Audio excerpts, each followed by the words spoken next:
Hello, Cedric Pepelea here, Energy Coach for the Better Homes Kingston Program, and I'm here to talk to you guys about the process through going through the Better Homes Kingston Program. Now, I know for many of you this is definitely a confusing and intimidating process, but I'm here to help it go very smooth. And the important part is knowing the steps, processes, milestones, and all the key deliverables that are required to go through this program. So, step one is registering to the programs, both the Canada Greener Homes Federal Program and the Better Homes Kingston Program. Once you've gotten registered and approved for both of those programs, you now need to get a pre-retrofit evaluation through an energy advisor or a registered energy advisor. And there's a whole bunch of companies. We're going to help you guys out, find those companies that can come in and do what's called that pre-retrofit evaluation, where someone will come to your home and assess all the aspects of your home, your insulation levels, your windows, your doors, your heating systems, and ultimately they will generate two reports. The first report being a recommended upgrade report, where the energy advisor will provide you with a list of recommendations for you to potentially look into improving your energy efficiency. The second is the homeowner information sheet. Now this homeowner information sheet has all the important information related to your home. And what we're going to do through a first energy coaching session, which you need to book once you've completed and gotten your reports from your energy advisor. Again, you'd book that first energy coaching session with myself or with Wes Kerr. And from there, we'll actually go through the energy reports that you received and have an in-depth discussion on what you're hoping to accomplish in your home. Part of that discussion will be, what makes sense to apply for what program. Is this covered? Is a heating system covered? Is an electrical panel covered? And just so you know, quick spoiler there, they're all covered. And we're basically going to have that discussion to figure out what you want to do in your property. And this is really what we call the quoting phase, which is probably the most critical phase out of the entire process. And we're here to support you through that process. And one of the ways we're going to do that is by providing you with a contractor quote email template, which is basically a Word document that has various sections. So it's got a section on heat pumps, section on windows, section on insulation. And you basically copy and paste the appropriate section into your email, and then you fire those off to contractors in order to get quotes for the work you're hoping to get done.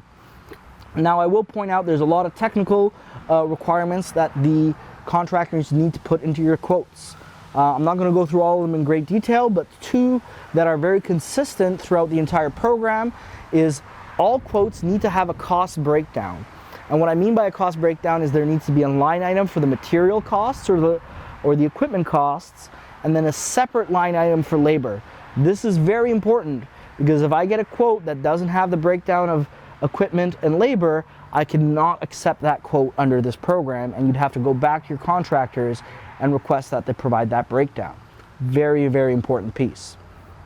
The second piece that's important to note is where we need to know the life expectancy of the equipment being installed. And the reason this is important is that the life expectancy determines the term of your loan.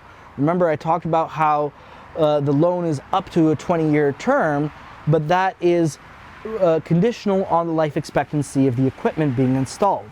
For example, if you're installing a heat pump and the contractors list that heat pump is rated for a 15-year lifespan, the maximum term of your loan will only be 15 years.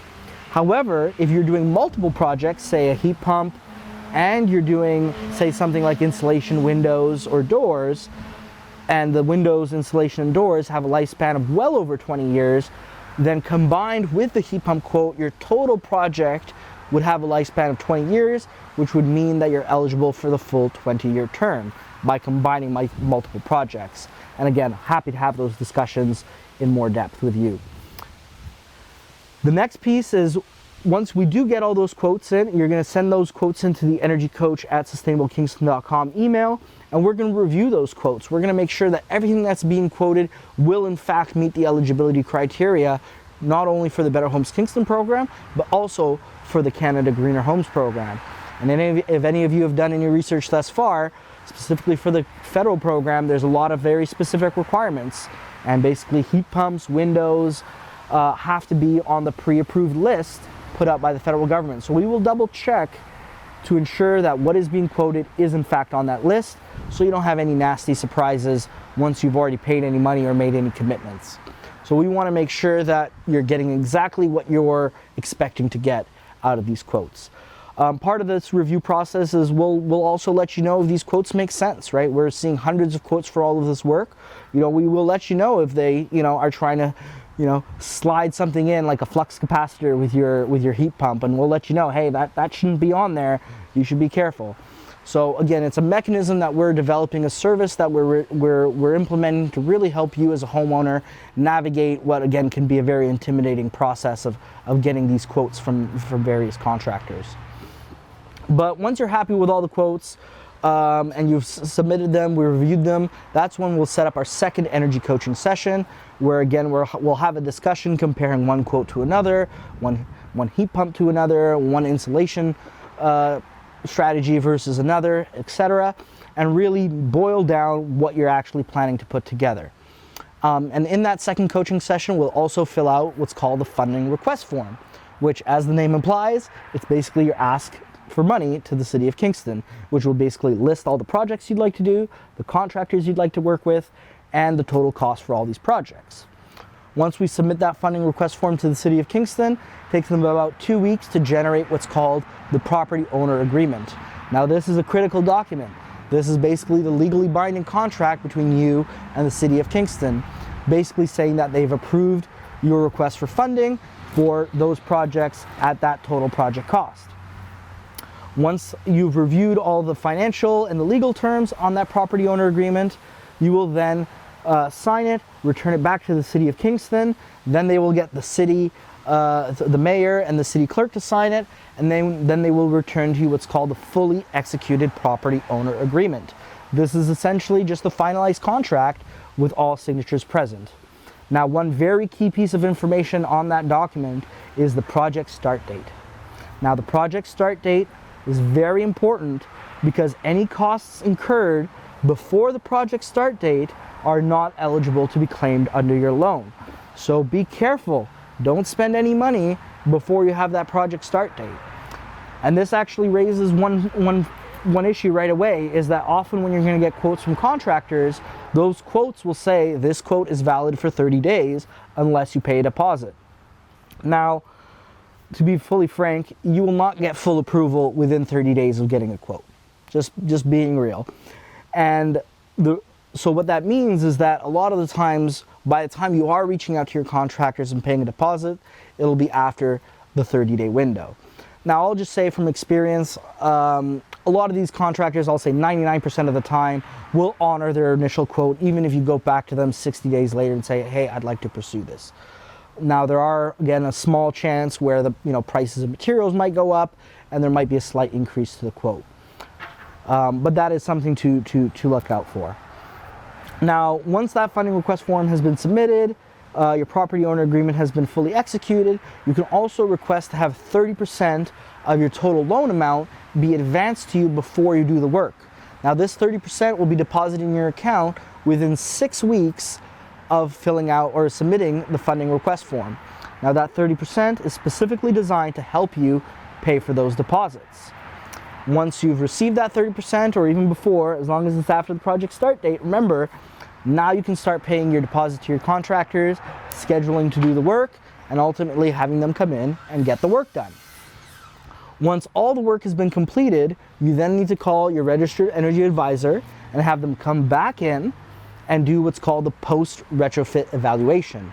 Now, they will come in and do very similar to what they did the pre-retrofit evaluation, but they're basically measuring and verifying what was done and what the improvement was.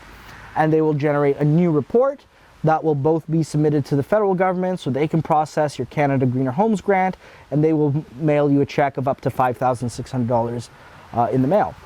And at the same time, that report will come to us at the City of Kingston and Sustainable Kingston, and we will complete a project completion report, which gets submitted to the City of Kingston, and within 2 weeks, you will get the remaining 70% of your loan.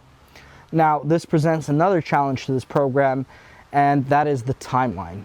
And what I'm meaning is the timing from when your contractors have completed doing their work and when you get the remaining 70% of your loan. And again, to be fully upfront, Most contractors, they want to be paid within 30 days of completing the work, and you will likely not get your remaining 70% within that 30-day period. And what this means is that there has to be some other mechanism involved in order to cover that funding while you wait for your loan to come in. This can be accomplished in multiple ways. Obviously, personal savings, personal lines of credit, or just other personal funding mechanisms that can help cover that cost until the loan comes in. Alternatively, most contractors will offer financing directly with the contractor, so that they will help you cover those costs until your loan comes in. The one thing to look out for, especially when looking at financing through a contractor, is make sure they have little to no penalties for canceling your finance agreement, even if that means taking on a higher interest rate, because you're probably only taking on that high interest rate for a few months. And then the remaining 70% of your loan will come in, and then you can pay off the remaining balance of that finance agreement with little to no penalty. So here you have it. Those are all the steps. I know it sounds like a lot of information, but if you have any questions, please feel free to reach out to us at energycoach@sustainablekingston.com, and good luck with your renovations.